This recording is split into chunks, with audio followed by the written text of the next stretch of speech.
Hello বন্ধুরা, আজকে আবার একটা ভিডিও নিয়ে হাজির হয়েছি। তো আজকে করেছি একদম নিরামিষ খিচুড়ি।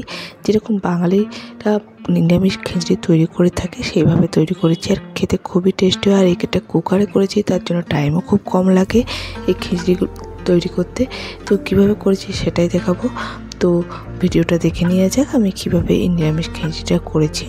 তো প্রথমে একটা থালাতে নিয়ে নেব 1 কাপ চাল, আর দেব হাফ কাপ ডাল।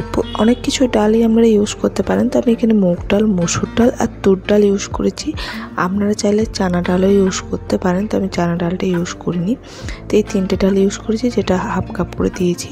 এরপর গ্যাসের মধ্যে কুকার চাপিয়ে এই চাল ডালগুলো দিয়ে এগুলোকে আমি একটু ড্রাই রোস্ট করে নেবো মিডিয়াম টু লো ফ্লেমে, একটু কালারটা চেঞ্জ হওয়া পর্যন্ত। যতক্ষণ এগুলো ড্রাই রোস্ট হচ্ছে ততক্ষণ আমি যে সবজিগুলো নিয়েছি, আলু, গাজর, পেঁপে আর বিনস, আপনারা আরও সবজি অ্যাড করতে পারেন, ফুলকপি, বাঁধাকপি, মটরশুঁটি, বিভিন্ন ধরনের সবজি। তো আমি এগুলোই ছিল, এগুলি অ্যাভেলেবেল, আমি এগুলি অ্যাড করেছি। তো অন্যদিকে চাল ডালটা আমরা ড্রাই রোস্ট হয়ে গেছে, তো ওটাকে আমি কুকার থেকে একটা বাটিতে নিয়ে নেবো, দিয়ে ভালো করে এটাকে ধুয়ে নেব চাল ডালগুলোকে। তো অন্যদিকে গ্যাসের কুকারটার মধ্যে আমি দিয়ে দেবো সর্ষের তেল। এখানে আমি 4 চামচ সর্ষের তেল ইউজ করেছি। সর্ষের তেলে আমাদের বাঙালি খিচুড়ি খেতে বেশি ভালো লাগে, চাইলে আপনারা সাদা তেলও ইউজ করতে পারেন।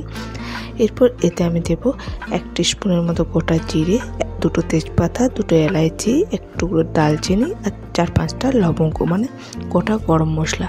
এগুলোকে 1 মিনিটের মতন একটু ভেজে নেব।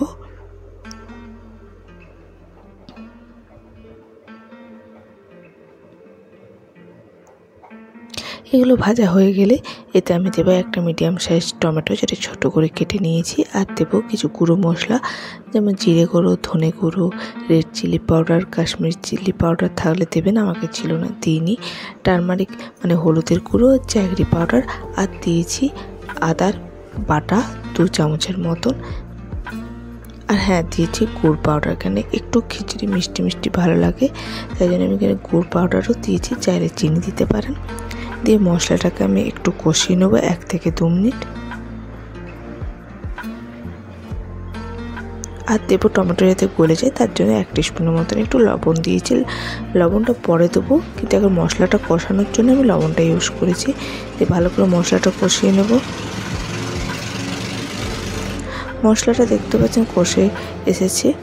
এরপর এতে অ্যাড করে দেবো আমি 2টো কাঁচা লঙ্কা, আর সমস্ত সবজিগুলো দিয়ে এটা মিডিয়াম টু লো ফ্লেমে এই সবজিগুলোকে মশলার সাথে কষিয়ে নেব।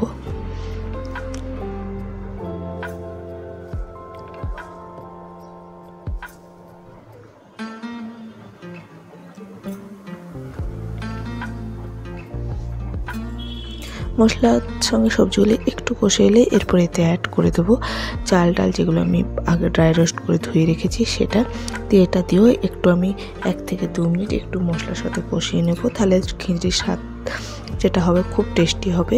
এইভাবে করে একবার দেখবেন, খুব সুন্দর খিচুড়ি খেতে ভালো লাগে।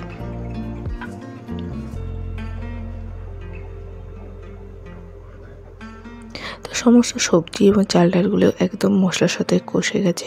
এরপর এতে আমি জল অ্যাড করে দেবো। জলটা একটু বেশি পরিমাণে লাগে খিচুড়িতে। এরপর এতে অ্যাড করব স্বাদ মতো লবণ, দিয়ে ভালো করে মিশিয়ে নেব।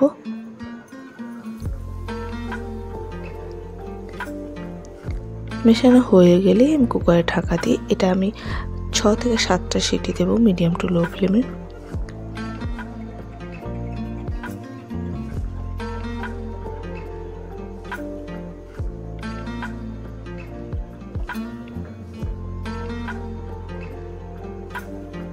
অন্যদিকে খিচুড়ির সঙ্গে খাওয়ার জন্য একটু পাঁপড় ভেজে নেবো। তো কড়াইয়ে তেল দিয়ে পাঁপড়গুলো ভেজে নেবো। এটা চালের পাঁপড়। তো খিচুড়ির সঙ্গে হয় বেগুন ভাজা, আলু ভাজা বা পাঁপড় ভাজা, এগুলো থাকলে কিন্তু খিচুড়ি খেতে খুবই ভালো লাগে। তো এই জন্য আমি কিছুটা পাঁপড়ও ভেজে নিচ্ছি।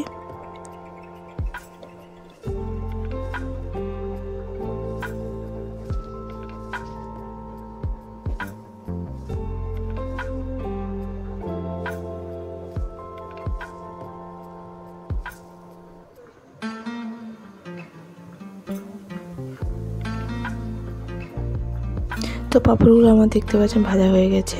এগুলো এই চালের পাঁপড়গুলো খেতে ভালো লাগে খিচুড়ির সাথে। আপনারা চাইলে বেসনের যে পাঁপড় হয় সেটাও করতে পারেন।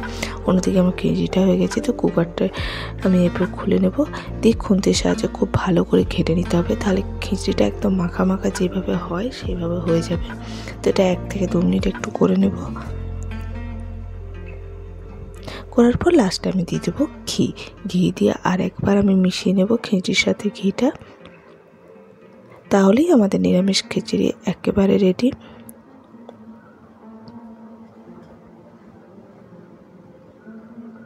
তো দেখতেই পাচ্ছেন কত সুন্দর হয়েছে, এইভাবে আপনারাও করে নিতে পারেন।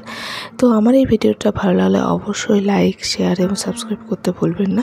আজ এই পর্যন্তই, নমস্কার।